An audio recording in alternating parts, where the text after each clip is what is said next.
L'accès restreint au marché canadien pour les producteurs laitiers américains irrite Donald Trump depuis longtemps. C'est entre autres pourquoi le Parlement a adopté une loi protégeant intégralement la gestion de l'offre dans les négociations commerciales. Adopté. Or, Ottawa est forcé de renouveler son engagement aujourd'hui. La gestion de l'offre n'est pas un sujet de négociation avec les Américains. Ce ne sera jamais un sujet de négociation. C'est que le Globe and Mail rapporte que le gouvernement, dans les consultations en vue de la révision de l'ACUM, considère offrir un meilleur accès aux produits laitiers américains dans le marché canadien. Les fonctionnaires font ça en préparation de la révision de l'ACUM, c'est ça que j'avais annoncé.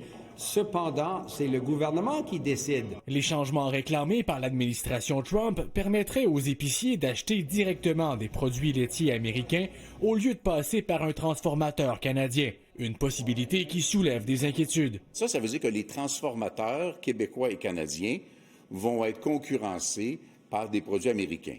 La grande surface va dire ma marge de profit sur le produit américain est peut-être plus importante, donc je vais aller de ce côté-là. Quand on regarde la gestion de l'offre, il y a un projet de loi qui a été voté par la Chambre, qui a été adopté pour protéger la gestion de l'offre. Donc, est-ce que le gouvernement est en train de négocier des brèches? Si ces changements ont le potentiel d'aider à amadouer les Américains dans la révision de l'ACUM, l'industrie laitière de chez nous estime avoir déjà fait sa part. On a déjà été impacté dans les 2 derniers accords commerciaux.